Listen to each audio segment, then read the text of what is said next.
Ya Allah, Ya Rahman, Ya Rahim, Engkau ampunilah dosa-dosa kami. Engkau rahmatilah diri kami, keluarga kami dan negara kami. Engkau lindungilah hamba-Mu yang kredit ini daripada segala musibah. Engkau jauhilah diri kami daripada penyakit yang berbahaya dan wabak yang mengancam nyawa. Engkau hindarilah kami daripada bala yang berat dan takdir yang buruk. Ya Allah, Ya Rahman, Ya Rahim, Engkau berilah kekuatan, kecekalan dan kesabaran kepada kami untuk menghadapi dugaan-Mu yang berat ini. Engkau tiupkanlah ketenangan dalam jiwa kami. Sesungguhnya setiap dugaan yang Engkau turunkan kepada kami, Ya Allah, tiadalah ia melainkan untuk meningkatkan ketakwaan dan keimanan kami kepadamu.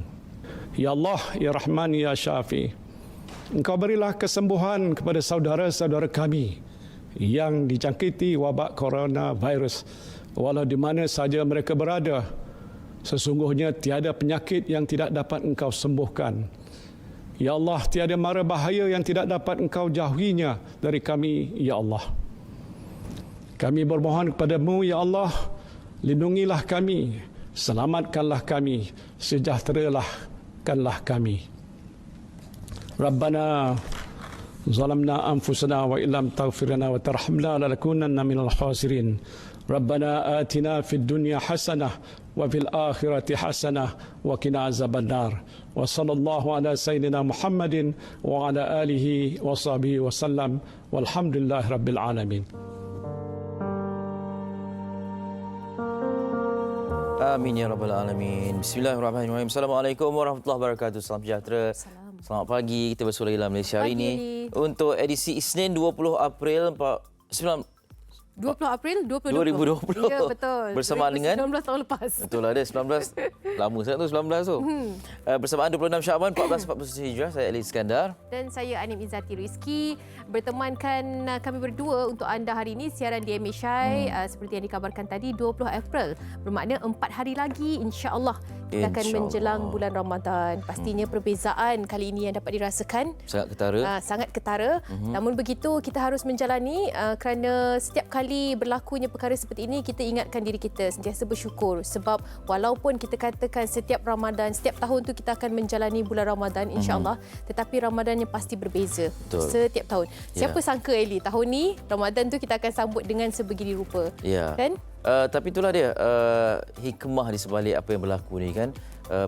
Persediaan untuk kita berhadapan dengan norma baharu ini ya bermula bukan dengan kejutan Ramadan, banyak kejutan mungkin supaya lelaki ni tidak ada lagi solat Jumaat dah beberapa minggu dah ni. Betul. Jadi nak berhadapan dengan Ramadan yang ditiadakan solat tarawih di masjid, tapi solat tarawih boleh buat di rumah. Betul. Maknanya ini satu norma baharu yang harus kita siap sedia dan kita hadapi, dan semoga persiapan ini tidak langsung orang kata membuatkan Ramadan kita ni semangatnya tak kuat. Kerana kita terpaksa berada di rumah sepanjang masa kan. Kita mengambil positiflah dengan apa yang berlaku. Itu sahaja yang boleh kita lakukan sekarang ni. Kalau mungkin kita rasa macam tidak ada lagi solat sunat tarawih berjemaah di masjid, mungkin kerana ini untuk merapatkan silaturahim bersama keluarga di rumah, dan juga untuk menguji bagaimana ketua keluarga membaca doa atau sebagainya. Dan juga kalau kita tidak boleh pergi ke bazar Ramadan, ini bermakna mungkin disuruh untuk kita lebih bersederhana, tidak melakukan pembaziran dalam makanan, insya-Allah. Kita ambilkan segalanya, ini ada hikmah di sebalik kejadian. Insya-Allah itu sahaja yang dapat membaiki rasa sedih, rasa rindu pada Ramadan-Ramadan tahun lalu. Ya, dan rasa resah kerana tidak dapat keluar dan sebagainya.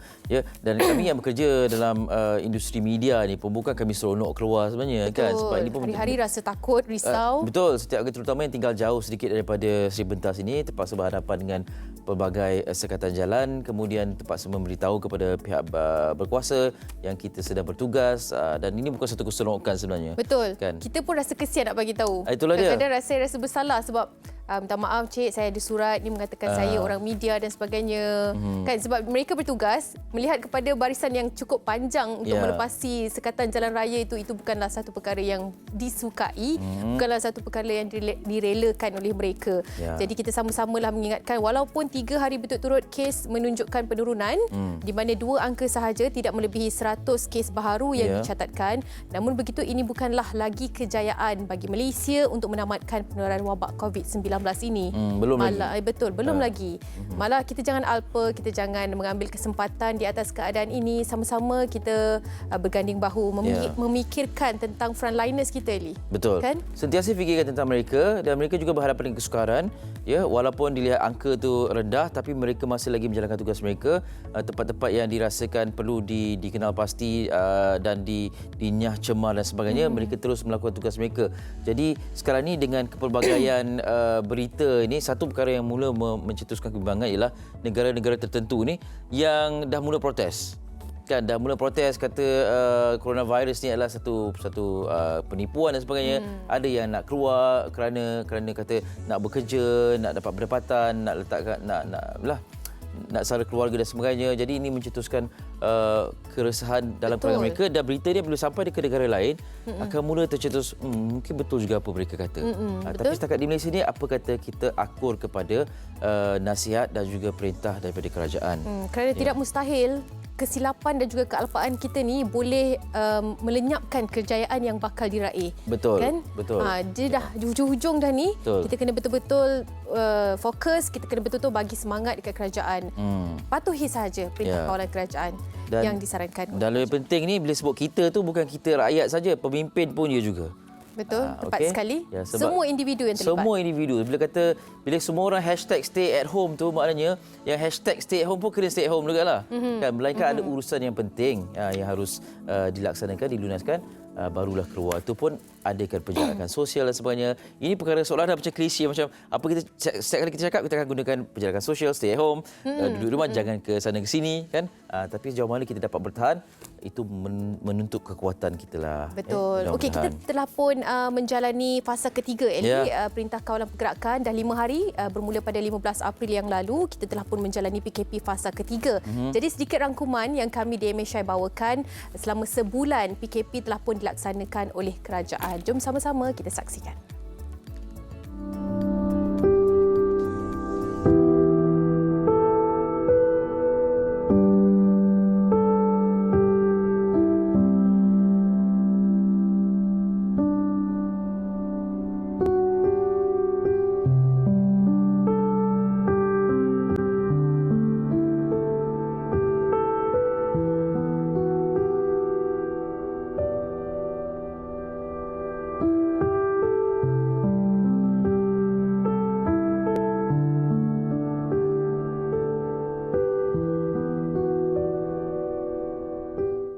Pasti ini satu peristiwa ataupun situasi dalam hidup kita yang kita akan kenang sampai bila-bila. Betul. Ya, dan kalau kita dipanjang ke usia, ada anak, ada cucu, kita akan ceritakan tentang kisah apa yang kita lalui ni kan. Betul, tepat sekali. Dan saya sebenarnya tercari-cari apa yang cerita saya akan boleh ceritakan pada anak-anak.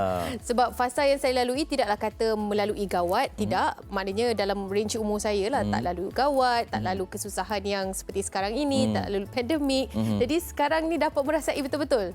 Dan pada ketika ini kita pun dah bersedia untuk menjalani, bukan seperti anak lagi, dah jadi mak orang. Itulah dia. Jadi kita dah lalui, dah rasai apa kesusahan yang dialami. Kalau anak nanti besar, buat perangai cakap kamu dulu mak besar dalam perut. Zaman awak ni. Masa tu tak boleh keluar rumah semua tahu. Bukan main susah lagi. Okey, itu dia. Ada nasihat boleh dikongsikan kepada anak kita nanti. Okey, kita nak tinjau apa yang termuat di dada akhbar. Seperti biasa, Harian Metro, Berita Harian dan juga NST menjadi pilihan kami di MSI. Dan apa yang ingin kongsikan hari ini adalah seperti yang dikabarkan tadi, kes baharu kini turun 2 digit. Halaman hadapan sekali Harian Metro, lelah terbalas. Lelah yang dimaksudkan ini adalah bagi barisan hadapan yang telah pun bertungkus lumus tidak kira siang dan malam untuk memastikan penularan wabak COVID-19 ini diputuskan. Kes jangkitan COVID-19 di negara ini mula menunjukkan penurunan yang ketara kepada 2 digit sejak PKP fasa ketiga bermula 15 April lalu. Jadi walau bagaimanapun peningkatan kes sebanyak 110 pada 16 April, namun ia kemudian menunjukkan penurunan kepada 2 digit iaitu jumlah terendah sejak PKP dimulakan 18 Mac lalu. Jumlah kes baharu semalam adalah 84 kes berbanding hari sebelumnya dengan 54 kes. Jadi dikatakan di sini indikator sedia ada memberi kelegaan kepada kita semua bahawa pandemik ini semakin terkawal atas usaha berterusan barisan hadapan. Ya. Bila disebutkan angka yang rendah, angka menurun, bila disebut istilah perkataan ataupun terkawal itu, jangan jadikan ini peluang untuk keluar dan sebagainya. Betul. Kita biasanya kalau dengar sehari sebelum tu kita dengar semua keadaan terkawal, angka pun semakin menurun, esoknya kereta akan banyak di jalanan. Kan? Saya kadang-kadang sampai mengharapkan nombor untuk yang kes baharu itu tidak dicatatkan dan nombor untuk yang di discharge itu tidak dicatatkan supaya mereka hanya melihat pada angka kematian yang semakin lama ada seorang demi seorang yang telah pun meninggalkan kita disebabkan wabak COVID-19 ini. Itulah dia. Sebab kesedarannya bila nombor yang dibandingkan dengan kematian dengan jumlah discharge itu perbezaannya agak ketara, itu yang menyebabkan tak apa, ramai yang sembuh. Ramai yang sembuh, betul. Jadi ramai yang sembuh tu satu hal lah. Dan kita hanya melihat nombor, contoh nombor kematian tu sebagai nombor saja. Sehinggalah nombor itu salah seorang daripada orang kita sayang. Betul. Ya, jadi fikirkan sama-sama. Okey, itu di Metro dan di NST juga bercerita tentang perkembangan tentang COVID-19 ini. Muka surat 3 menceritakan tentang Malaysia to participate in WHO clinical trial for COVID-19. Malaysia will be part of an international effort to test new medications for COVID-19. This will be undertaken via the nation's participation in the Solidarity Trial announced by the World Health Organization recently. This trial, coordinated by WHO around the world, would collect data and compare the safety and effectiveness of 4 treatment regimens. Jadi dinamakan prosedur rawatan-rawatan tertentu untuk dibuat uji kaji. Malaysia antara negara yang terbabit. Jadi kita harapkan ada perkembangan positif dan perkembangan ini cepat supaya dapat dirawat dengan lebih berkesan. Okey, anda boleh baca lanjut di muka surat 3.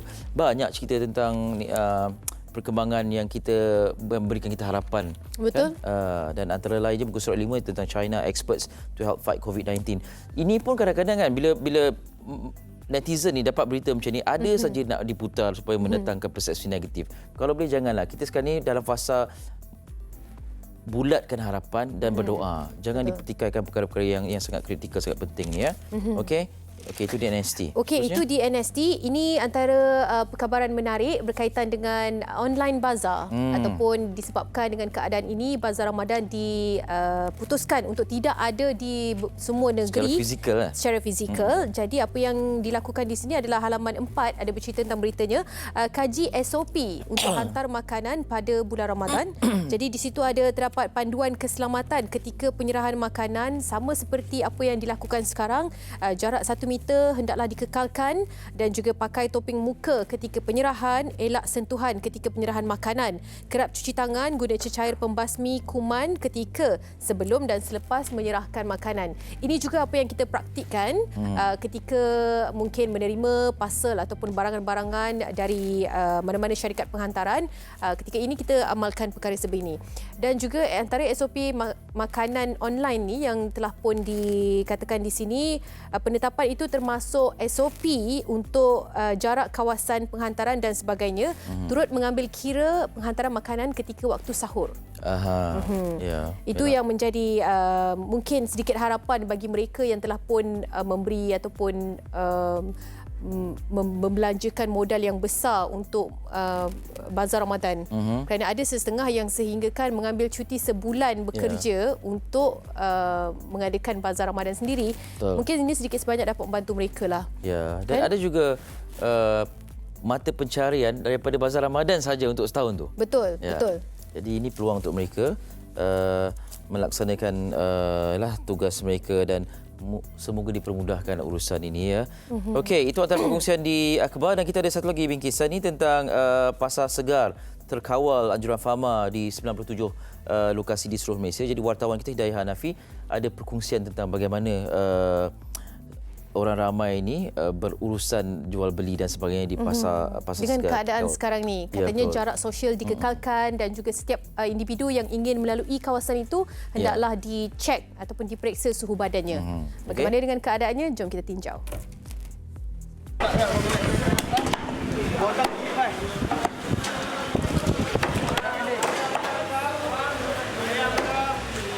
Pelbagai inisiatif dan pelaksanaan yang dilakukan oleh Kerajaan Malaysia buat rakyat sepanjang tempoh Perintah Kawalan Pergerakan ini dijalankan. Antara salah satu contoh adalah dengan membenarkan pasar segar terkawal beroperasi seperti biasa.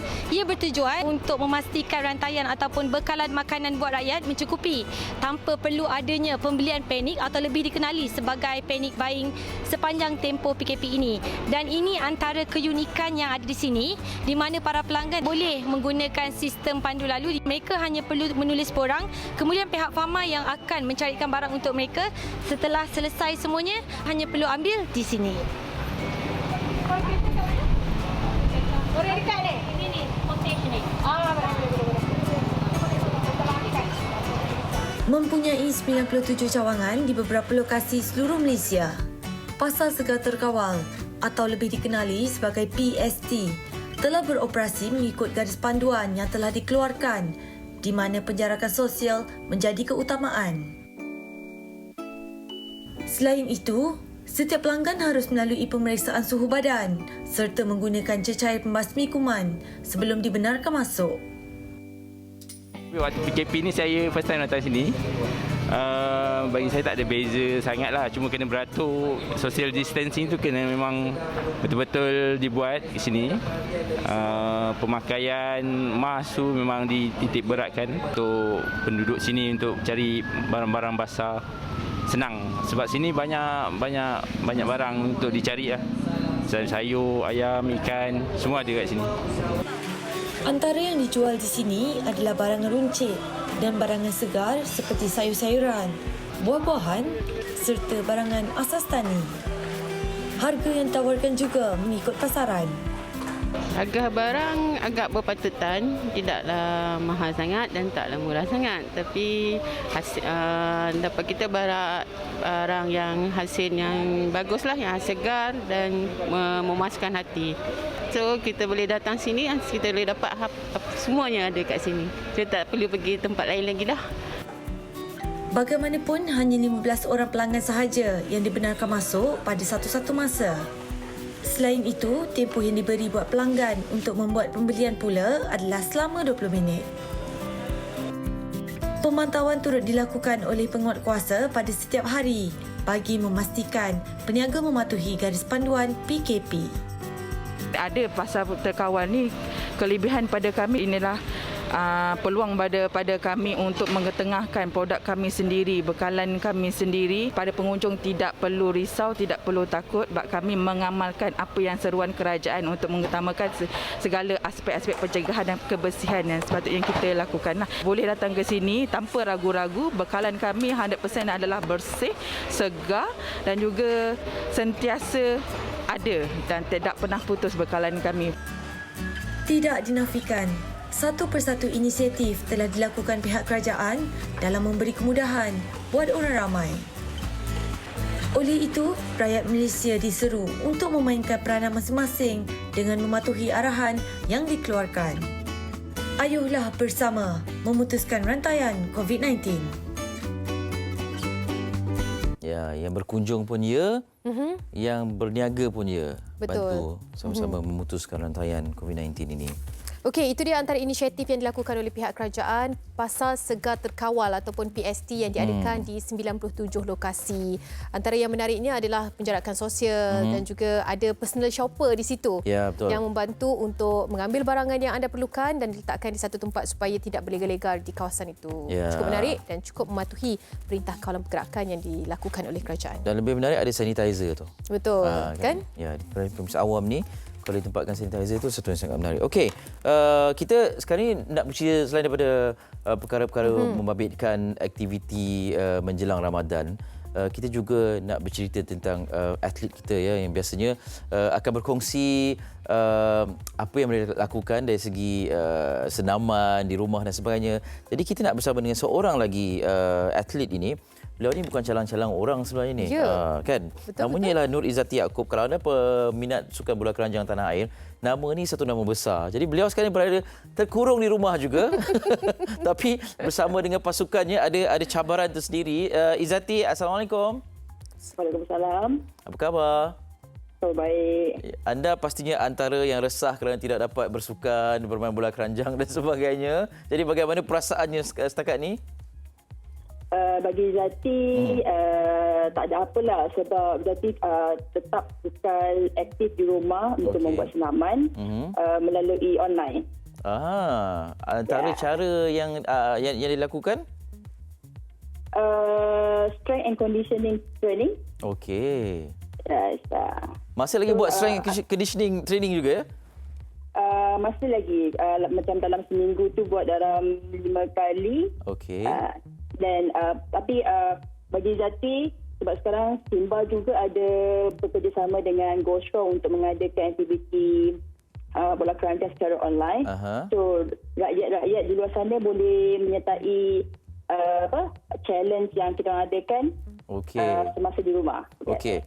Kita nak maklumkan kepada penonton yang mungkin tidak tahu Simba tu apa, Go Strong. Ini adalah dua pasukan. Simba ni pasukan wanita lah ya. Saya pun macam terfikir. Pasukan wanita. Izzati adalah jurulatih dan juga pemain. Dan Go Strong ni adalah pasukan lagi satu lah ya. Okey, jadi ceritakan sikit tentang cabaran apa yang perlu dilakukan oleh pemain-pemain bola keranjang di Malaysia ni dalam challenge ni. Okey, dalam challenge ni mereka ada dribble challenge. Okey. So dalam diorang akan bagi kita akan bagi diorang masa dalam 25 saat. So, diorang kena buat 3 pergerakan. Okey. So diorang kena habiskan 3 pergerakan tu dalam masa 25 saat. So siapa yang paling cepat ataupun diorang punya skill lagi teratur, then dia akan jadi pemenang lah. Maknanya ada pemenang. Maknanya ada. akan ada pemenang juga, bukan sekadar menyambung-nyambung video ni saja ya. Menyambung video ni dibuat untuk Simba yang buatkan. So video ni kita orang nak macam menggalakkan rakyat-rakyat di luar sana untuk tekan aktif lah masa di rumah. Jadi siapa yang akan menyaring video-video ini dan mengatakan yang dia adalah pemenang? Ada Simba dan Go Strong. So maknanya Izzati dengan team manager, Simba dengan Go Strong. Okey. Dan bila challenge ni akan berakhir ataupun dah berakhir ke atau macam mana? Okey, semalam dah berakhir satu challenge. So esok dia akan ada the second challenge. Adakah challenge yang sama? Tak, berbeza. Okey. Adakah sudah dimaklumkan apa cabaran seterusnya ataupun perlu disimpan? Cabaran kedua tu belum lagi. So, sebab hari ni kita akan mengumumkan pemenang untuk challenge pertama. So, after this baru kita akan umumkan challenge yang kedua. Okey, baik. Izzati, anda sebagai seorang pemain bermain dengan di sukan C dan sebagainya. Bagaimana melihat bola keranjang dalam kalangan rakyat Malaysia, terutamanya yang berbangsa Melayu khususnya, dalam kalangan perempuan atau wanita? Actually, Izzati rasa orang Melayu yang bermain bola keranjang di Malaysia actually banyak. Cuma macam mana? Maybe diorang ada masalah komunikasi. So like macam bagi Izzati, sebab Izzati pasti dalam bahasa Mandarin. So Izzati senang untuk berkomunikasi dengan orang-orang Cina di luar sana. So Izzati boleh bermain dengan diorang and berteammate dengan diorang.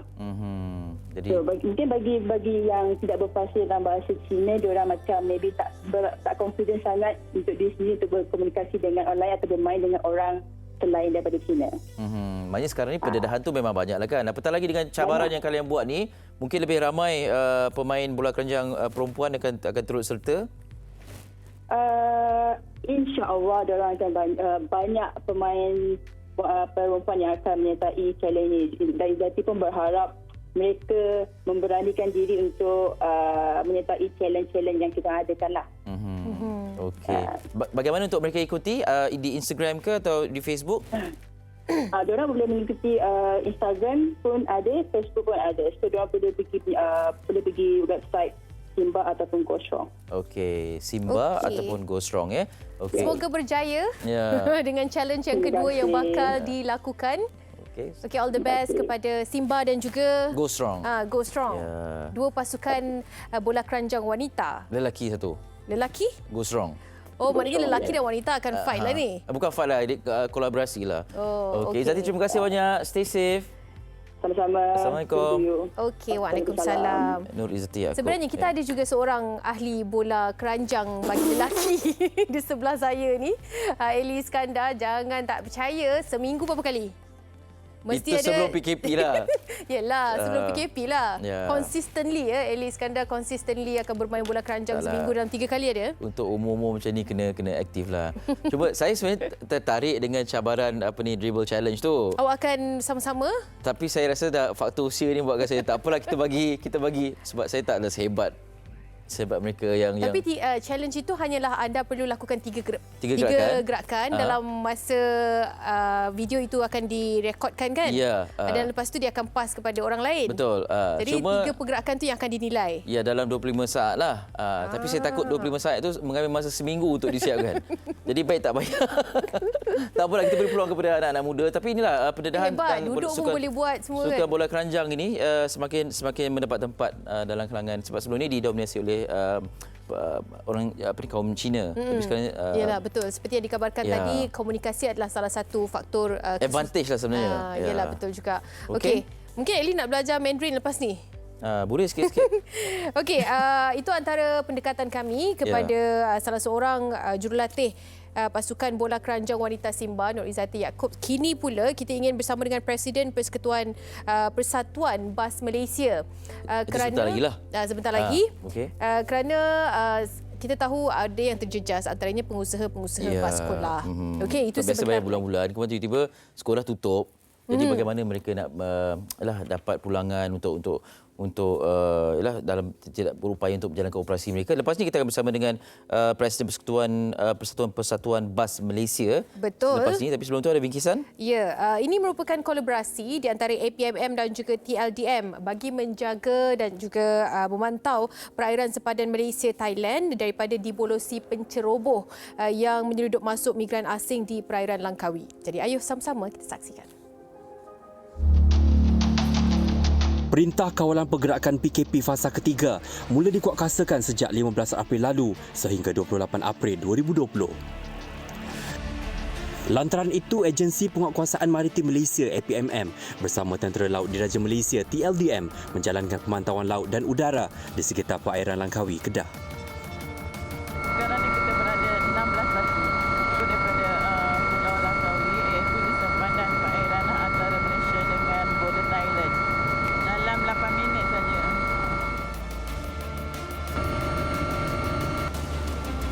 Kita sentiasa mematuhi arahan perintah kawalan pergerakan semasa. So untuk APMM ni kita memang sentiasa membuat pemantauan di laut dah. Dan kita juga mengambil kesempatan ini untuk melaksanakan operasi bersepadu dengan Tentera Laut Diraja Malaysia, dengan aset-aset Tentera Laut Diraja Malaysia termasuk kapal dan juga helikopter.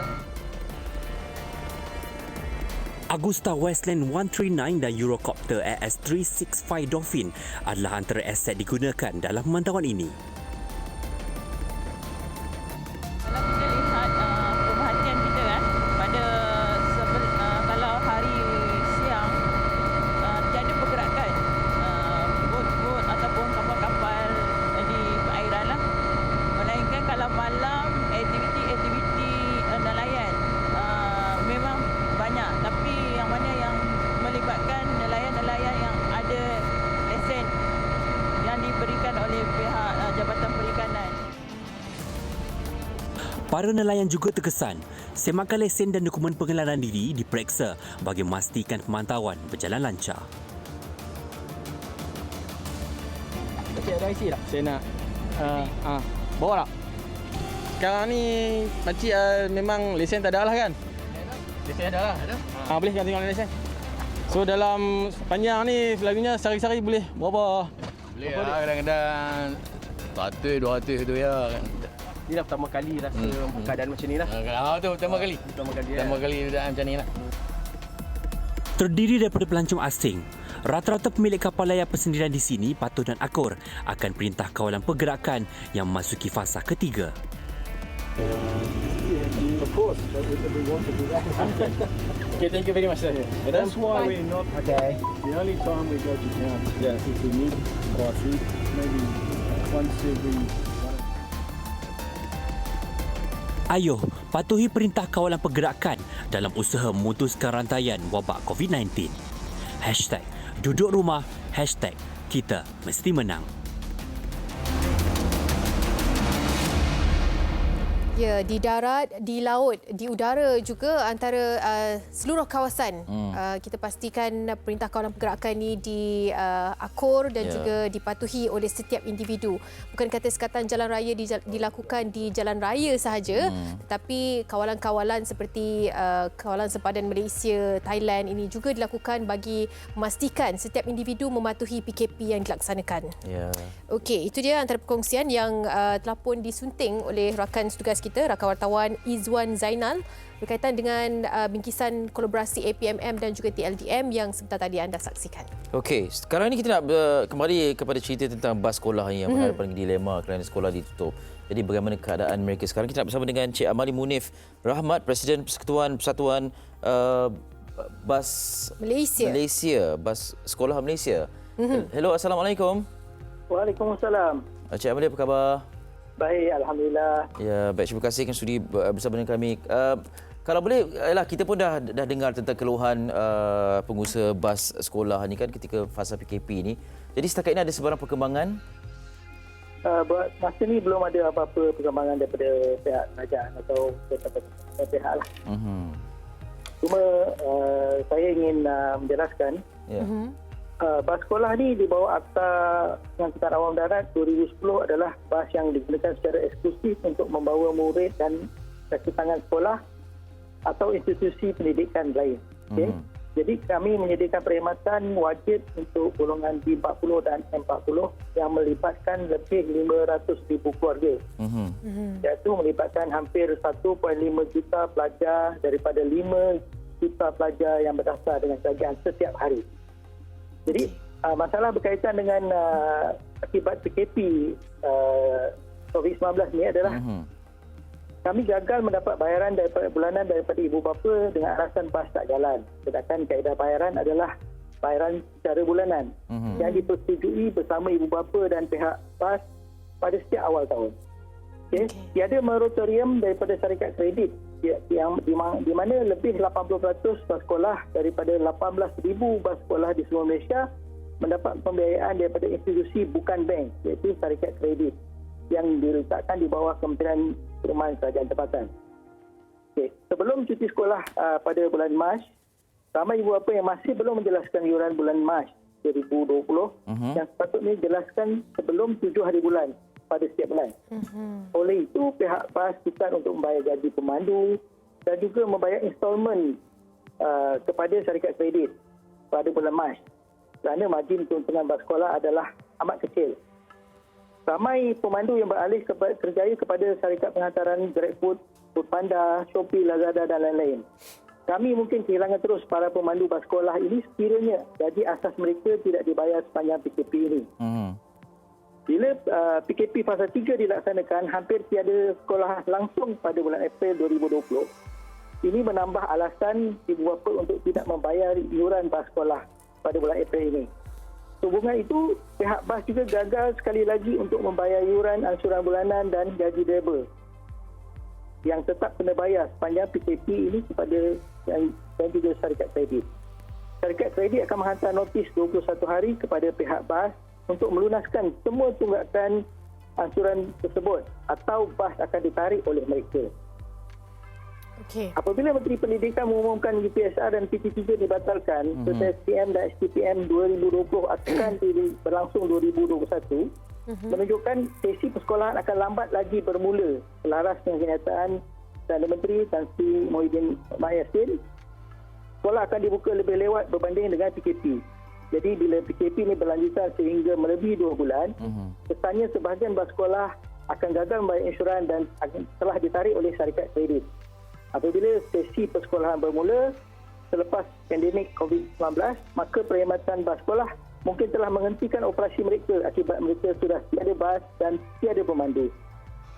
Jadi kami merayu kepada ibu bapa terutama yang berpendapatan penuh sepanjang PKP ini supaya membayar yuran bas sekolah anak-anak mereka, supaya kami dapat membantu para ibu bapa yang hilang terus punca pendapatan akibat PKP ini. Terusnya, kami masih ada untuk anda di saat sesi persekolahan bermula nanti. Okey, Encik Amali, antara usaha-usaha yang telah pun dikemukakan oleh pihak Presiden, oleh pihak Persekutuan Persatuan Bas Malaysia, mungkin boleh dinyatakan di sini. Antara lain selain daripada memohon ibu bapa untuk sama-sama membantu situasi ini, mungkin ada usaha-usaha lain yang dikemukakan.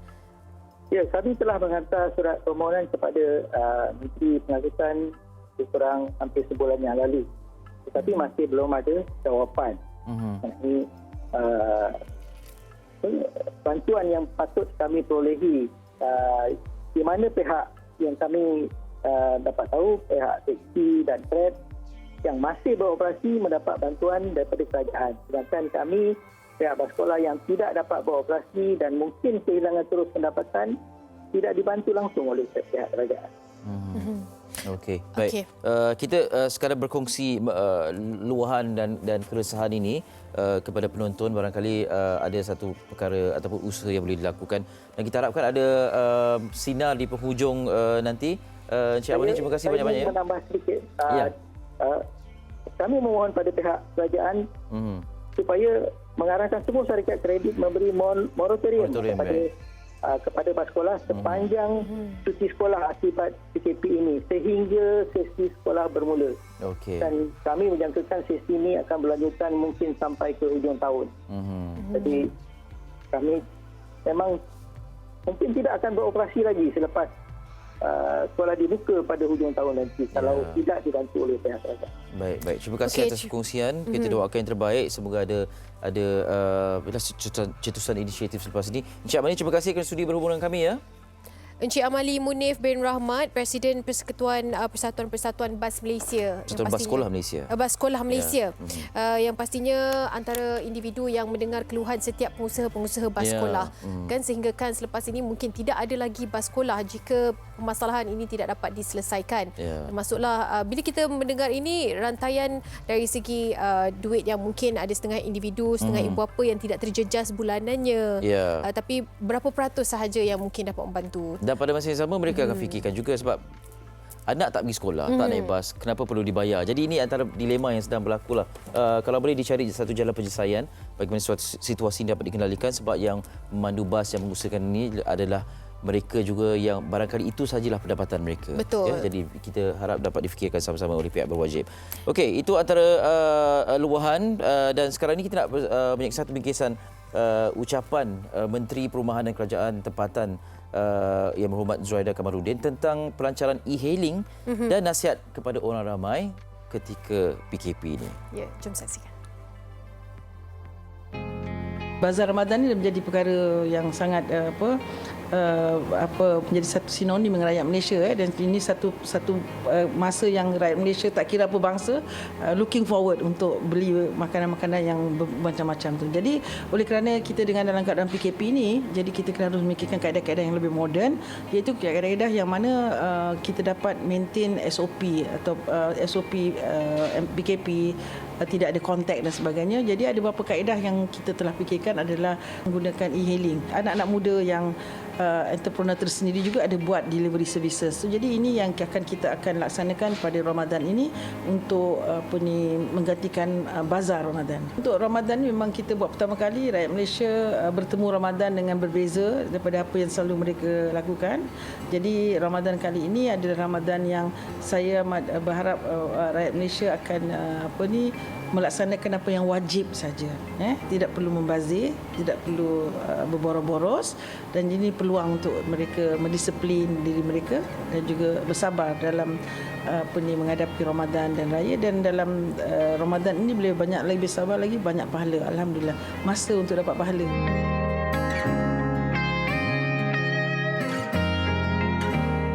Okey, itu dia antara nasihat yang diberikan oleh Yang Berhormat Zuraidah Kamaruddin, Menteri Perumahan dan Kerajaan Tempatan berkaitan dengan pelancaran e-hailing dan juga bagaimana kita ingin menjaga semua tips-tips keselamatan walaupun selepas ini mungkin online bazar sahaja yang akan ada sepanjang dengan bulan Ramadan ini.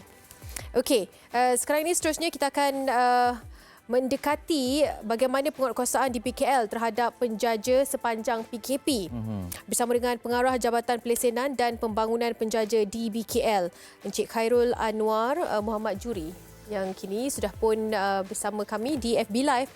Assalamualaikum. Assalamualaikum. Bagaimana keadaan di sana, Encik Khairul? Sihat? Alhamdulillah sihat dekat ini. Mudah-mudahan terus sihatlah hingga selesai. Okey, kita bercerita tentang penguatkuasaan di BKL terhadap penjaja sepanjang PKP ini. Mungkin sedikit sebanyak sebagai mukadimahnya boleh dikongsikan, Cik Khairul. Silakan. Okey, pertama sekali bermula pada PKP 1 lagi lah. Ya. Pihak Dewan Melayu Kuala Lumpur selaras dengan arahan kerajaan tidak membenarkan penjaja-penjaja kecil di tepi jalan, terutamanya contoh pasar malam, pasar pagi, ya, dan juga yang meniaga kecil di tepi jalan ni. Kita tidak benarkan untuk menjalankan perniagaan atas sebab-sebab yang selaras dengan PKP lah. Dan kita telah pun memulakan daripada hari pertama lagi mengeluarkan notis kepada semua pelesen, ya, dan kepada orang ramai untuk memahami serta mematuhi arahan PKP dan juga arahan di BKL ni lah. Melihat kepada penguatkuasaan ini, berapa peratus kadar pematuhan yang dilakukan oleh penjaja-penjaja melihat kepada pemantauan pihak di BKL sendiri? Okey, Alhamdulillah. Peringkat awal tu memang agak sukar sikit lah untuk kami kerana semua ni baru bukan saja kepada kami, baru juga kepada penjaja dan juga rakyat Malaysia. 2-3 hari pertama tu memang penguatkuasaan kita agak kerap lah, ya. Tetapi lebih kepada teguran untuk mereka memahami dan mematuhi, dan sehingga ke hari PKP kedua saya percaya hampir 100% yang mematuhi arahan tersebut. Cuma apabila bermula PKP 3 ni dah mula mungkin dah tak tahan untuk ni, ada yang tengah tu cuba untuk orang kata mula menjalankan perniagaan lah. So ada sikit-sikit, ya. Jadi adakah dari segi penguatkuasaan itu diperbanyakkan lagi ke, sebab ada dalam kalangan peniaga ini yang berniaga hanya ketika bulan Ramadan? Ya. Okey, apa yang kita lakukan ialah pada PKP yang pertama kita keluarkan notis, dan kedua PKP pertama dan kedua kita keluarkan notis dan teguran kepada mereka, dan untuk PKP 3 ni kita telah mengambil pendekatan yang berbeza, yang mana jika mereka masih lagi engkar, kita akan terpaksa membuat tindakan penguatkuasaan, termasuklah menyita barang-barang perniagaan mereka tu. Terpaksa ke arah itu kerana kita nak memastikan bahawa rantaian yang sentiasa disebut-sebut oleh pihak kerajaan itu dapat diputuskan sepenuhnya. Jadi di peringkat penguatkuasaan juga kita ada 3 shift, ya, untuk selama 24 jam. Shift pertama daripada 12 pagi hingga 8 pagi. Shift kedua 8 pagi 4 petang, dan yang ketiga 4 petang hingga 12 malam lah. Jadi kita tak berhenti sebenarnya menguatkuasakan PKP ni 24 jam lah tanpa henti daripada hari pertama hinggalah hari ini dah hari yang ke-34. Ya. InsyaAllah. Ya. Okey. Ya, silakan.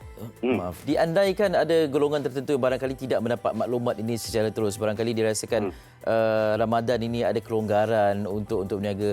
Bagaimana untuk memastikan maklumat ini sampai kepada mereka, dan bahawasanya di fasa ketiga PKP ini penguatkuasaan lebih ketat dan boleh disita sekiranya mereka menjalankan perniagaan ini? Kita telah pun mengeluarkan notis pada hari Sabtu yang lepas, ya, dan notis ni kita edar kepada semualah yang terlibat, dan pada masa yang sama kita juga mengeluarkan di social media di BKL.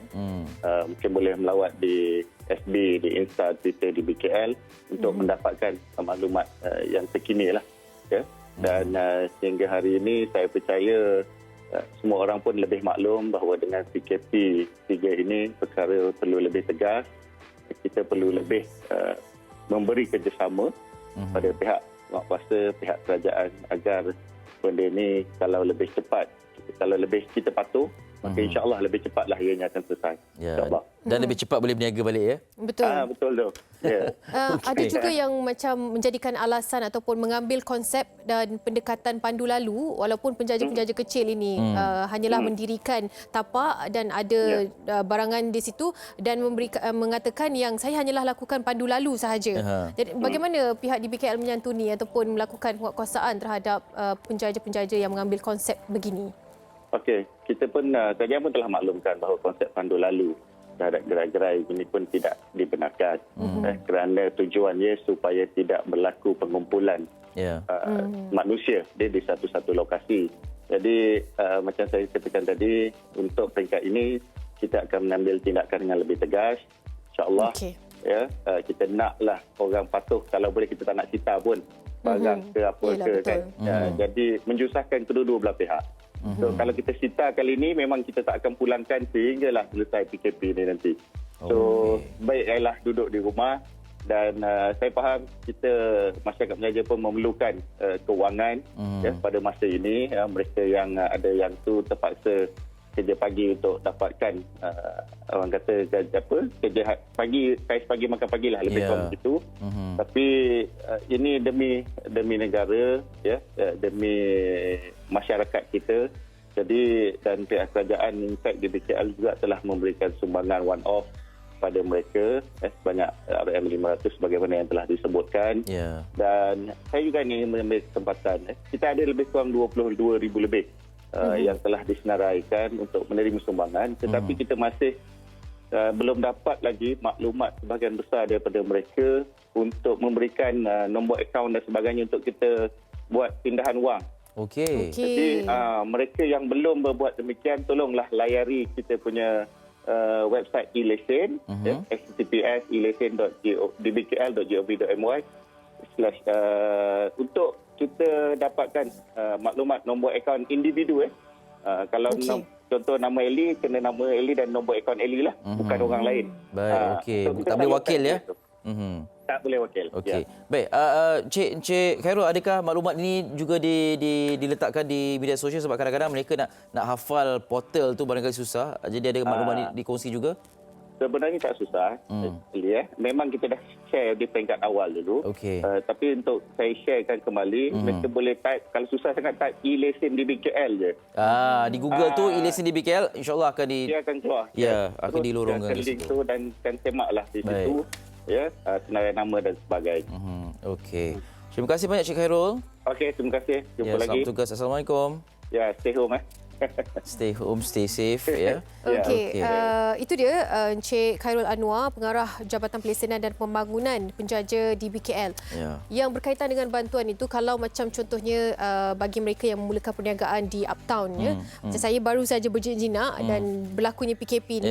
Selepas itu ada individu yang mana manager Uptown itulah yang kita panggil pihak pengurusan Uptown itu memberi nasihat kepada kita untuk memberikan akaun. Maknanya seorang akan mengambil semua semua akaun penjaja untuk dikumpulkan dan untuk diraih bantuan. Jadi mungkin adalah seorang individu yang boleh membantu. Contohnya di kawasan itu kan ada seorang yang boleh mengutip akaun, kerana tidak semua yang boleh mengetahui ataupun berilmu sedikit sebanyak tentang e-lesen DBKL yang disediakan ini. Betul. Tapi sebelum-belumnya ambil maklum sebab kadang-kadang benda yang membaikkan keuangan ini akan ada pihak yang berkesempatan. Jadi pelajari tentang tata cara ini ya, seperti yang Cik Khairul sebutkan. Dalam hal inilah kalau ingin memastikan anda dapat bantuan dan sebagainya, di Google itu type e-lesen DBKL, insya-Allah akan dilorongkan kepada portal berkenaan. Okey, ialah. Tadi pengusaha bas sekolah, sekarang ni penjaja peniaga.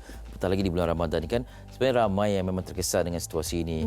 Dan sebelum-belumnya dalam tempoh ini, kita kalau boleh yang tidak terkesan sangat ini, janganlah berkongsi sangat kemewahan itu kepada yang lain. Betul. Kan? Kita terutama sekali di media sosial. Betul. Dan kadang-kadang mungkin kita tidak perasan, tetapi mereka yang sentiasa menghabiskan masa ataupun melihat kepada keadaan kita yang dia ni tak terkesan ke dengan keadaan ni, sedikit sebanyak boleh menurunkan ataupun moral down kan seseorang itu.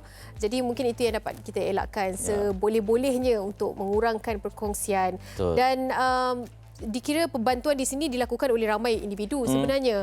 Cuma pembahagian itu mungkin tidak sekata.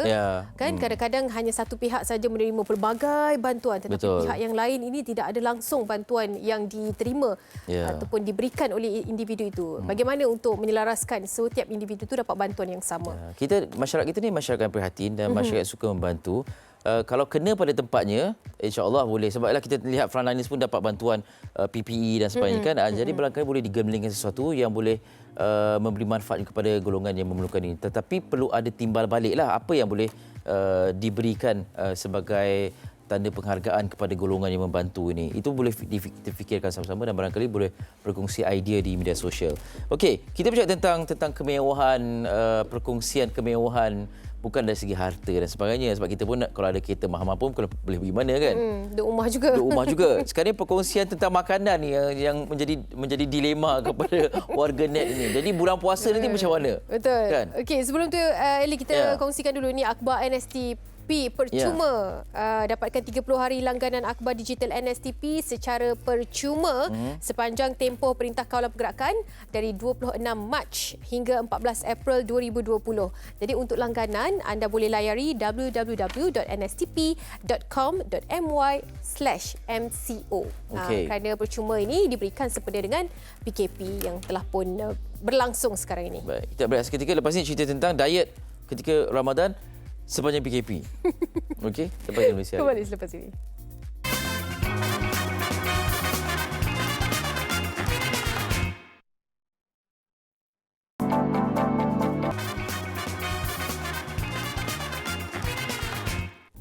Baiklah, kembali kita di Malaysia hari ini 8.53 pagi untuk siaran 20 April 2020. 4 hari lagi menjelang Ramadan. Pastinya pelbagai persiapan yang dilakukan oleh setiap individu termasuklah bagaimana diet pemakanan anda untuk menghadapi bulan Ramadan ini. Jadi kita terus bersama dengan pegawai dietetik Liana Naha. Seperti biasa yang kini akan ber-FB live bersama dengan kita. Assalamualaikum. Waalaikumsalam. Sihat? Sihat pastinya. Diet jaga. Sihat alhamdulillah setakat ini. Okey Liana, apa yang ingin kita kongsikan hari ini bersama dengan penonton pastinya tentang diet pemakanan. Menjelangnya Ramadan ni pastinya antara yang kita nak jaga adalah keadaan badan, kesihatan dan juga bagaimana kita nak menghadapi beberapa jam. Sebab PKP ni beberapa jam tu dihabiskan di hadapan peti sejuk sahaja. Setiap kali 5 minit buka peti sejuk. Macam mana untuk mengawal segalanya? Mungkin boleh dikongsikan terlebih dahulu. Silakan. Okey, kita tengok sepanjang PKP ni memang tak asing lagi lah bila duduk di rumah. Yang saya tengok dekat media sosial, kalau tak bersenam, ada kemas rumah, kan? Ada yang jadi cikgu untuk anak-anak. Tapi yang paling kerap adalah memasak. Macam-macam resepi kan kita tengok kan. Jadi bila memasak ni, of course yang saya takutnya in terms of kita punya pengambilan makanan. Jadi kat sini saya nak share sikit macam mana kita nak mengenal pasti sama ada kita perlu atau tidak perlu untuk makan pada waktu-waktu yang tertentu. Sebab kita sebenarnya ada berbagai faktor ya. Contohnya bila kita rasa lapar, kita kena kenal pasti. Adakah kita rasa lapar ataupun kadang-kadang dahaga pun boleh menyebabkan kita rasa simptom lapar tu juga.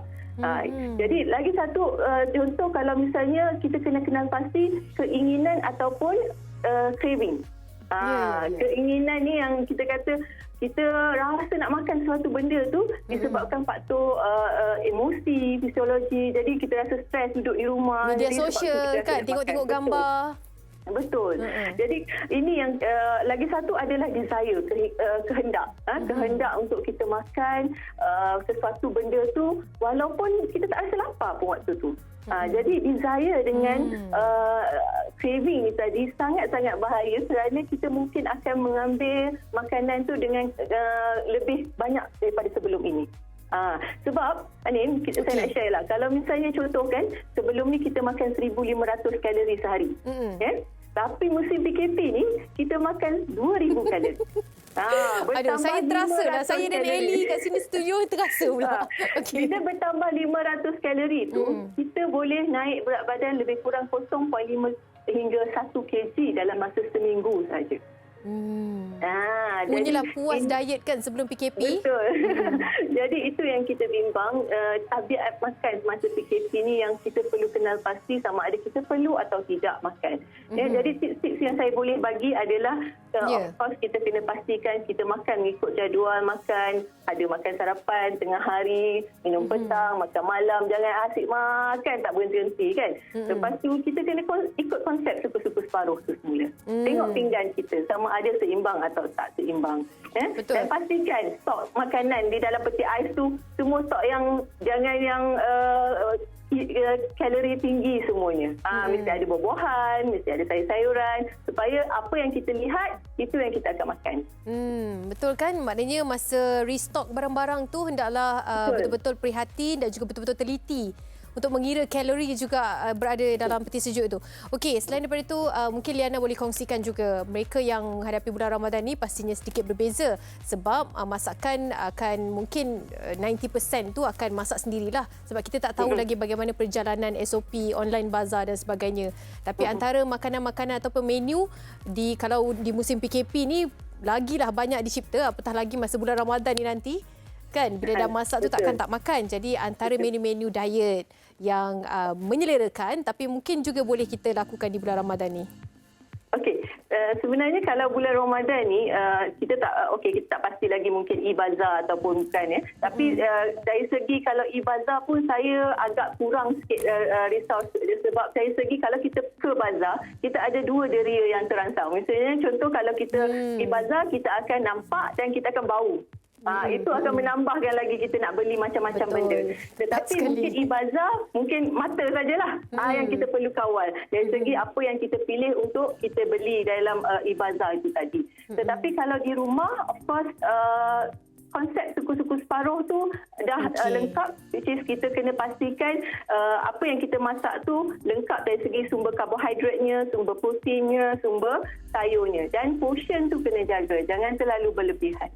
Jadi musim Ramadan ataupun bukan Ramadan pun konsep makan seimbang tu masih kita boleh apply, cuma mungkin membantu sedikit dari segi kalau misalnya sebelum ni waktu kita makan tu agak panjang kan, waktu siang tu. Jadi mungkin sekarang ni hanya waktu berbuka tu saja kita makan dan ada waktu malam tu. Tetapi apa yang saya risau kalau yang bila musim PKP ni dia tidur lambat.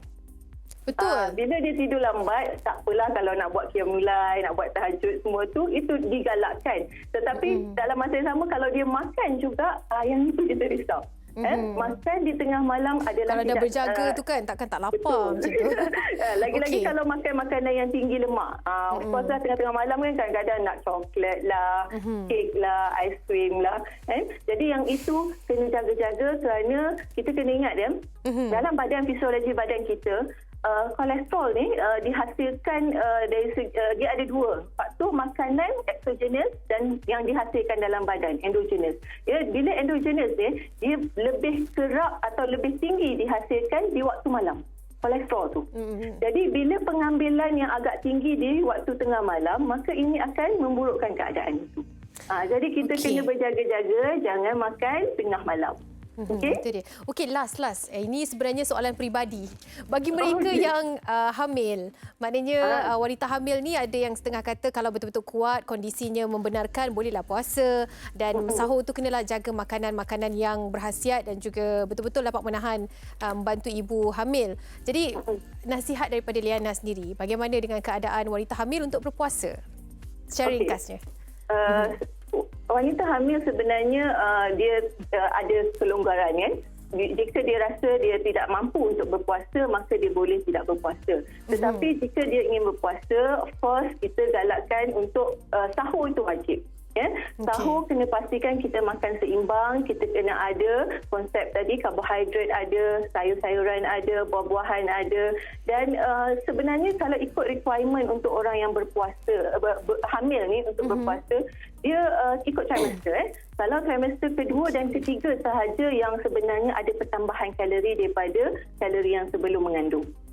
Jadi bila kita ada pertambahan pun tak banyak sebenarnya, lebih kurang dalam 300 kalori macam tu sahaja. Jadi yang itu mungkin kita kena kerapkan sikit snacking masa waktu malam, masa selepas tarawih ke apa ke, untuk pastikan kita dapat supply simpanan makanan untuk kita berpuasa sepanjang hari.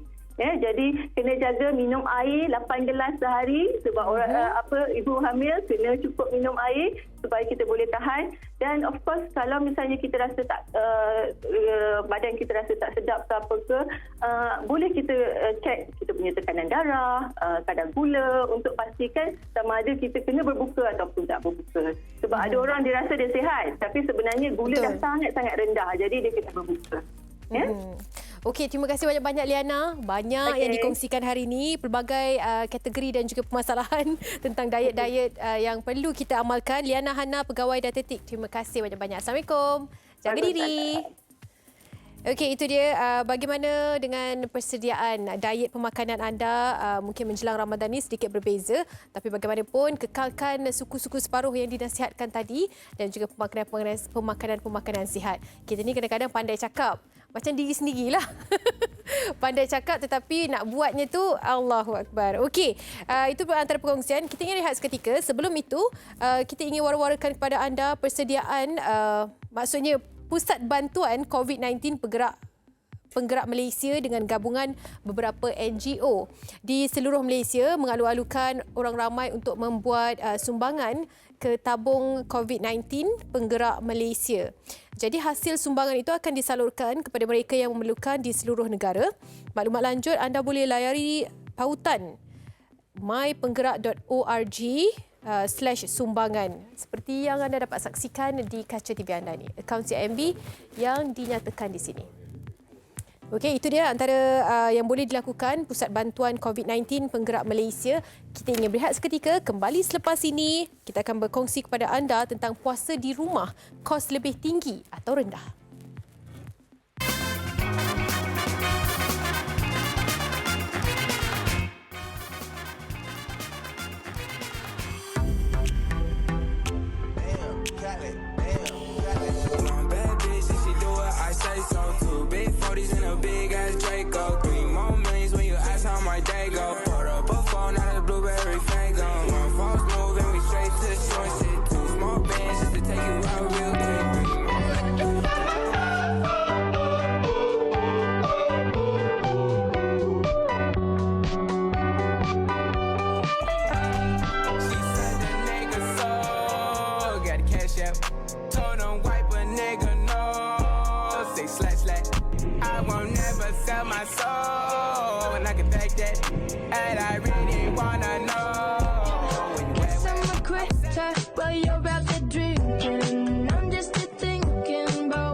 Okey, itu antara rutin dalam fasa PKP ni kerana nak melakukan sesuatu dan terhad pada premis dalam rumah sahaja. Antara yang paling kerap dilawati ialah dapur. Jadi sekarang ini dah dilakukan dan menjadi viral ini aktiviti buka peti ais. Macam-macam keluar daripada peti ais tu. Buku lah, kasut lah, gitar dan sebagainya. Semakin lama semakin kreatif kita faham tentang situasi ini kerana barangkali hidangan ataupun makanan-makanan yang berasal dari peti sejuk tu dah makin lama makin kelihatan membosankan, jadi dikeluarkan perkara-perkara ataupun item-item lain pula. Okey, tolak ke tepi, kita ambil pendekatan lebih serius sikit tentang apa yang ada dalam peti ais ni, terutamanya menjelang bulan puasa nanti. Seolah-olah dilihat perbelanjaan ini perlu dirujuk semula. Adakah lebih tinggi di bulan Ramadan kerana berada dalam rumah sahaja, tidak keluar untuk makan di luar dan membeli makanan mungkin lebih murah berbanding apabila dimasak kerana bila buka puasa ni makan sedap dan sebagainya. Kita bersama dengan Hajah Rohani, Datuk Haji Muhammad Syahir, Perunding Kewangan di talian video sekarang. Hello, Assalamualaikum Hajah. Waalaikumsalam warahmatullahi wabarakatuh. Apa khabar? Alhamdulillah. Ya, terima kasih yang sudi bersama dengan kami. Hajar, kita bercakap tentang Ramadan yang akan tiba ni, dan di sepanjang fasa PKP ni pun kita lihat ramai yang berkongsi menu masakan dan sebagainya. Dan ada yang melihat kalau tak keluar rumah tu, patutnya wang kita jimat sikit. Tapi ada kalanya berlaku sebaliknya. Jadi bagaimana dilihat situasi sebegini, terutamanya nak masuk Ramadan ni? Itulah Eli, kita ni memang berada dalam situasi yang tak pernah kita rasai kan. Itulah dalam dia. bulan Ramadan, saya rasa selama saya hidup ni, ini pertama kali lah saya ingat kita semua Ramadan di rumah sahaja. Tidak ada planning nak pergi bazar Ramadan ya, semua tu. Dan keadaan ini memang agak lain, tapi saya ingin kita macam Eli introduce tadi lah, buat serius sikit ya, sebab mungkin walaupun ada akan terjadi macam fiesta makanan tak ditengok dalam fridge atau viral resepi-resepi kita lihat ya, dan mungkin sebabnya isteri-isteri berada di rumah tidak bekerja, mungkin akan mencuba resepi-resepi ya. Saya pun tengok Facebook pun banyak posting tentang masakan-masakan. Itulah, so kita memang akan teringin mencuba sebab kita ada banyak masa di rumah. Tapi hanya kita ingin ingatkan ya, sebab keadaan sekarang ini kita kena berhati-hati dan beringat-ingat sikit, sebab kita pun tak tahu ya, kita bukan hanya dalam situasi duduk di rumah tanpa sebabnya agak serius ya. Sebabnya pertama akibat COVID, tapi kedua juga kita kena peka tentang keadaan signal-signal yang menunjukkan kita akan menghala ke melesetkan ekonomi ya. Ya, itulah dia. So kalau betul. So kalau kita macam happy tu saya okey aja, tapi happy dalam keadaan kita tetap panggilnya bersiap siaga, sebab kita tak tahu ke depan nanti macam mana keadaan ekonomi kita, ekonomi rumah tangga kita ya. Ekonomi bukan hanya ekonomi di Malaysia tapi ekonomi dunia ya. Sebab ramai mereka pakar-pakar ekonomi telah pun memberi ramalan tentang kemelesetan ekonomi. So kita kena sedia maklum itu di back of our mind ya. Belakang minda kita kena fikir itu, subconscious lah.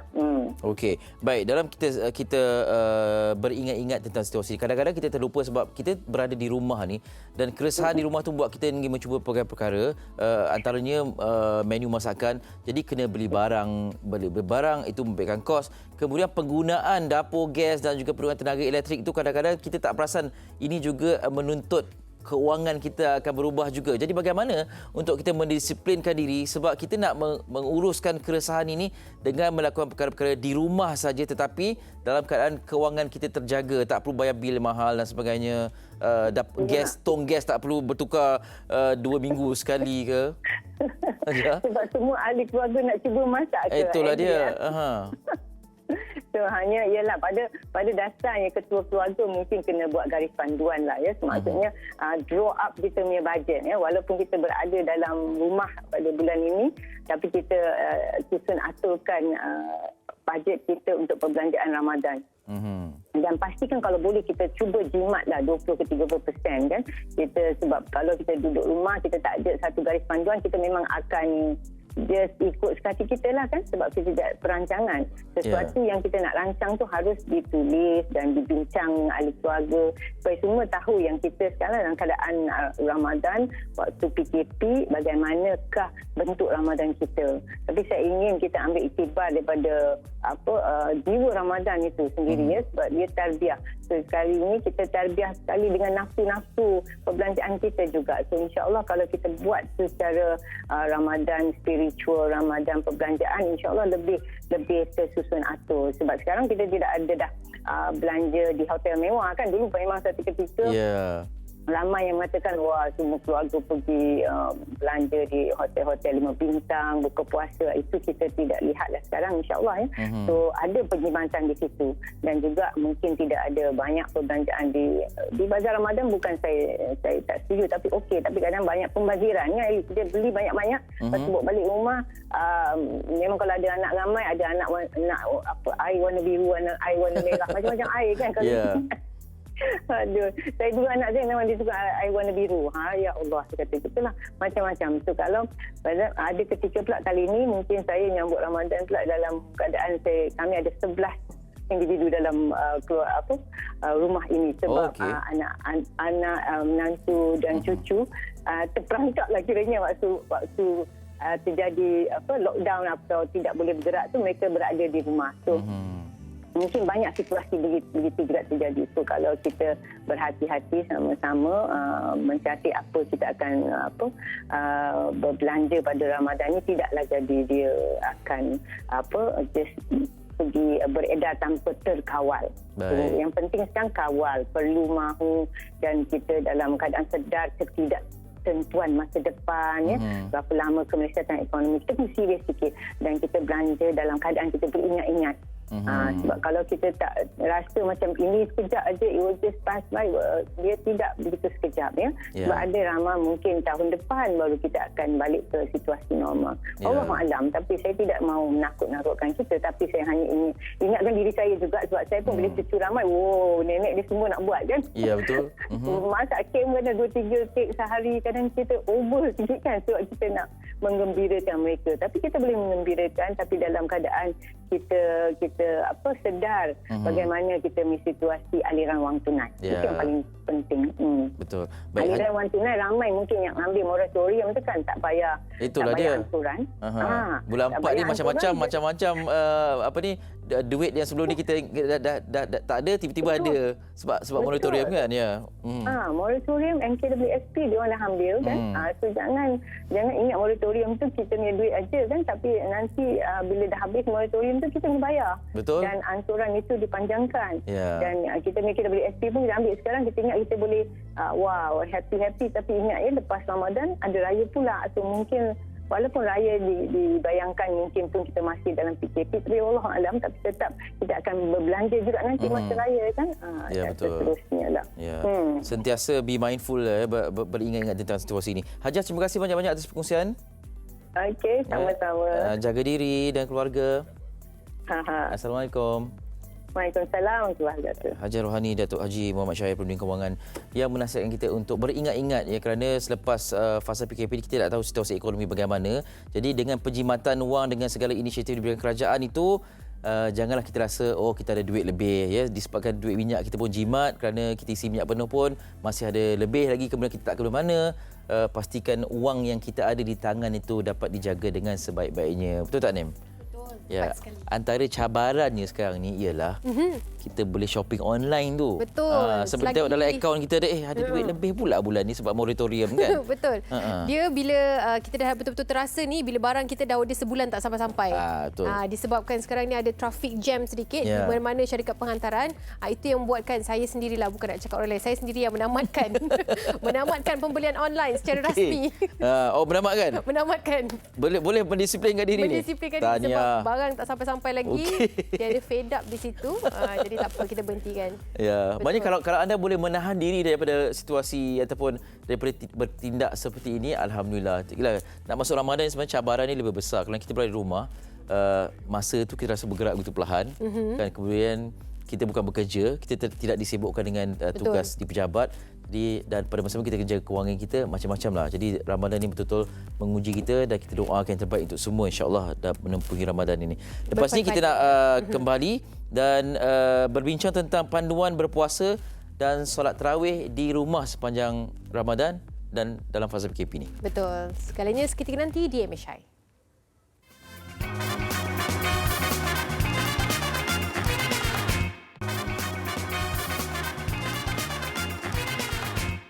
Okey, kembali Malaysia hari ini dan kita terus nak bercerita tentang bagaimana nak menjalani ibadah puasa dan juga bersolat dan menjalankan ibadah sunat di bulan Ramadan dalam fasa PKP ni. Tak boleh pergi masjid kan, nak qiyamul dan sebagainya, nak tarawih dan sebagainya, nak tadarus dan sebagainya.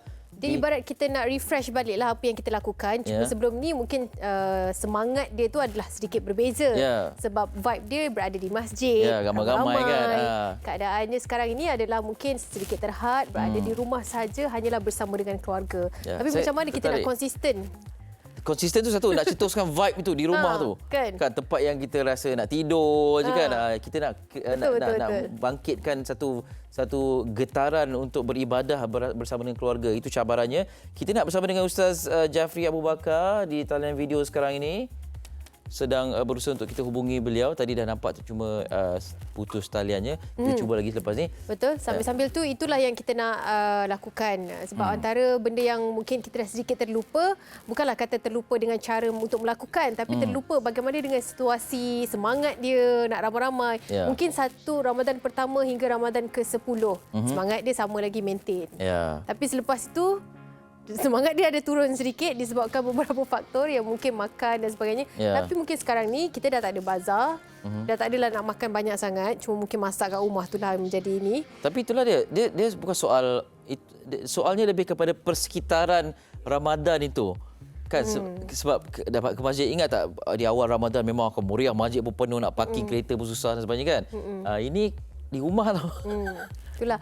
Kita nak mencipta vibe yang sama seperti mana kita dapat rasai di masjid-masjid, melakukan solat sunat tarawih bersama dengan bukan sahaja keluarga tetapi individu yang seluruh kawasan itu sama-sama pergi ke masjid dan sebagainya. Macam mana agaknya kita nak meletakkan situasi itu di rumah juga. Mungkin kalau anda juga ada idea, pandangan ataupun dah biasa lakukan, bukan sahaja di musim PKP ni, kalau sebelum-sebelum ni pun anda jenis yang memang sama-sama meletakkan situasi itu di rumah, panggil keluarga, sahabat anda di rumah untuk mengadakan solat sunat tarawih, mungkin itu juga merupakan salah satu pilihan, anda boleh kabarkan. Cuma sekarang ini agak limit lah sebab kita tidak boleh membenarkan siapa yang di luar untuk masuk ke kawasan rumah. Hanya di rumah saja. Itulah dia, kalau dalam fasa PKP pun ketua keluarga ayah ni pun kadang-kadang memperdengarkan surah yang sama je kan. Ni kalau tarawih ni banyak rakaat ni macam mana pula? Okey, di talian Ustaz Jafri Abu Bakar. Hello, Assalamualaikum Ustaz. Waalaikumsalam warahmatullahi wabarakatuh. Apa khabar? Baik, alhamdulillah. Masya-Allah. Eli. Ya, saya. Masya-Allah. saya dan Anim di studio ni. Kita ni bercerita tentang bagaimana nak mendapatkan vibe yang seperti mana sebelum ni kita dapat rasai di bulan Ramadan yang sebelum ini, tahun-tahun lalu, di mana kita dapat sama-sama menyemarakkan keadaan solat sunat tarawih di masjid itu. Tapi bagaimana nak lakukan di rumah, nak ada semangat yang sama, nak ada vibe yang sama, nak ada keseronokan yang sama. Kita bergaduh dengan Eli kat sini, fikir macam mana cara dia. Sebab rumah ni tempat kita tidur, tempat kita makan. Masjid tu lain sikit sebab lagi pun ramai orang datang kan, mengimarahkan. Ini muka yang sama je Ustaz. Jadi bagaimana Ustaz? Betul, masya-Allah. Walaupun pada tahun ini kita terpaksa untuk bertarawih ataupun beribadah di rumah, namun keberkatan bulan Ramadan itu tetap Allah berikan kepada kita. Walaupun tak dapat nak beribadat dekat masjid kan sebagainya, salat jemaat, tapi keberkatan dan kelebihan Ramadan itu mesti Allah berikan kepada kita umat Nabi Muhammad sallallahu alaihi wasallam pada kita ni, insya-Allah. Dia tak rugi apa-apa, cuma tak boleh pergi masjid aja. Maknanya ibadah kan masih boleh terus dijalankan kan, walaupun di rumah. Okey, cuma Ustaz, ini sebagai ketua keluarga, mewakili ketua keluarga di Malaysia ni. Kalau yang dah macam ilmunya macam Ustaz tu, alhamdulillah lah, solat jemaah bukan Ramadan pun boleh. Ini yang segan silu nak jadi imam kan. Di luar Ramadan pun isteri ataupun anak-anak komplain asyik surah sama je. jadi Ramadan ni macam mana ni Ustaz? Zohor je. Di tarawih ni banyak rakaat ni. Kuliah kulullah ya. Itulah dia. Aduh, insya-Allah. Baik, Allah SWT. Yang pertamanya, bila kita sebut tentang solat tarawih di rumah, dia waktu solat tarawih ini mesti selepas pada waktu isyak. Selepas kita lakukan solat isyak kita. Walaupun orang lain dah masuk waktu isyak, tapi kita belum lagi solat isyak, masih belum masuk waktu tarawih untuk kita. Jadi selepas kita dah solat isyak, barulah kita boleh buat solat tarawih. Pertama. Yang keduanya, tarawih ni, sallallahu alaihi Muhammad, jumhur ulama menyebutkan tentang 20 rakaat jumlah dia. Okay, walaupun ada pendapat ulama yang lain macam Imam Malik lagi best kalau rasa macam tak mampu nak buat 20, banyak sangat lah Ustaz nak buat 20, kita buat macam zaman Imam Malik 36 rakaat.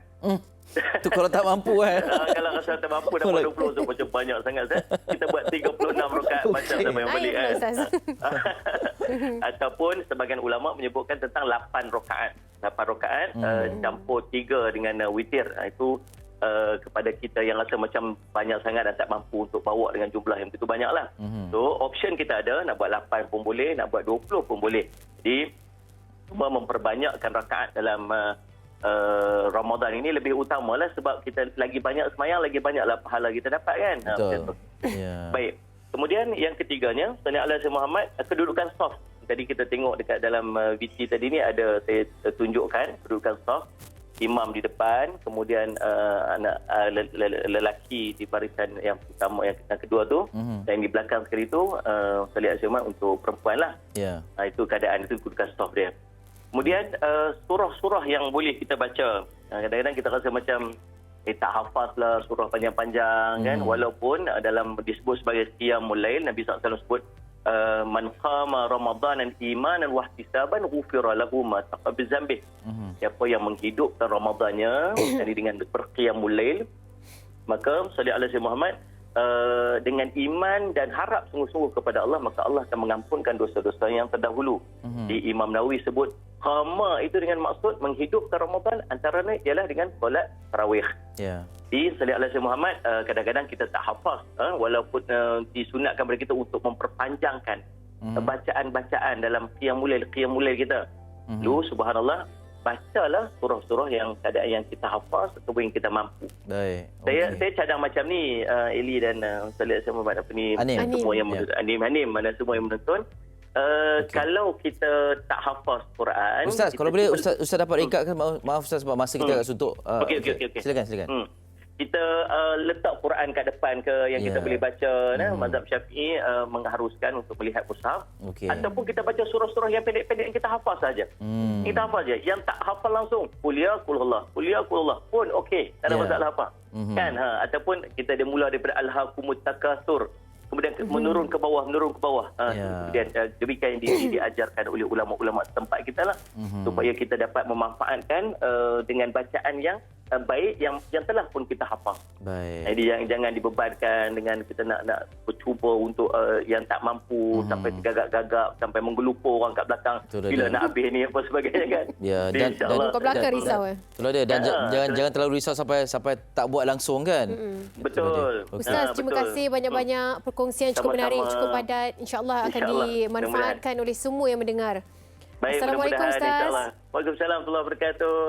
Okey, Ustaz Jafri Abu Bakar sentiasa bersemangat dalam memberikan dakwahnya. Kan, setiap kali kalau kami di Asia meminta sedikit sebanyak nasihat dan pandangan, tidak pernah serik untuk bersama dengan kami. Terima kasih Ustaz. Itulah antara panduan berpuasa dan juga solat tarawih di sepanjang PKP ni, kerana agak limit gerakannya, berada di rumah sahaja. Namun begitu tidak membataskan ibadah yang boleh dilakukan oleh semua individu, termasuklah mereka yang mungkin baru sahaja bermula puasa, kerana ada rakan-rakan kita yang baru saja masuk Islam. Baru nak bermula puasa dah berada dalam keadaan ini kan. Kita meniti hari ini, kita belajar apa yang kita boleh pelajari sebelum masuk bulan Ramadan. Okey, kita dah sampai penghujungnya. Kita jumpa esok dalam siaran berikutnya. Banyak perkongsian menarik dalam Malaysia hari ini. Betul, stay home, stay safe, jaga diri anda dan mematuhi perintah kawalan pergerakan yang disarankan oleh kerajaan. Assalamualaikum. Bye-bye.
berusaha